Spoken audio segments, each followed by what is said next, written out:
ആടുജീവിത cinema തിയേറ്ററുകൾ മികച്ച പ്രതികരണങ്ങളോടെ പ്രദർശനം തുടരുകയാണ്.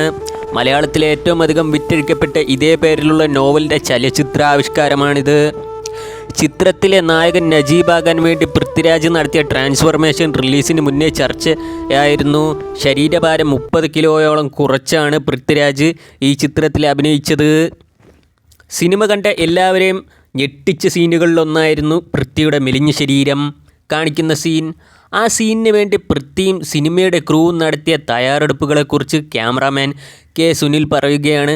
ആ സീനിന് മുമ്പ് 12 മണിക്കൂർ വെള്ളം കുടിക്കാതെയായിരുന്നെന്നും ഡീഹൈഡ്രേഷന് വേണ്ടി 30 മില്ലി വോഡ്കയും കൂടി കൊടുത്ത ശേഷമാണ് പൃഥ്വി ആ സീൻ അഭിനയിച്ചതെന്ന് സുനിൽ പറഞ്ഞു. ആ ഷോട്ട് എടുക്കാൻ വേണ്ടി മൊത്തം ക്രൂവും വലിയ തയ്യാറെടുപ്പ് നടത്തിയിരുന്നു. ആ ഷോട്ട് മാത്രമേ അന്നെടുത്തുള്ളൂ, വേറെ ഒന്നും എടുത്തിരുന്നില്ല.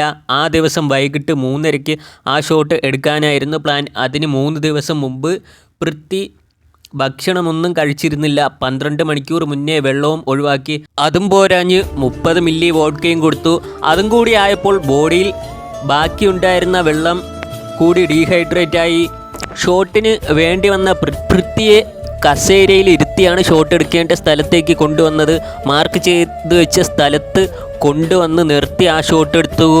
ഷോട്ടിൻ്റെ അവസാനം പൃഥ്വി തളർന്ന് അവിടെ വീണുപോയി. അത്രയ്ക്ക് റിസ്കി ഷോട്ടായിരുന്നു, സുനിൽ പറഞ്ഞു.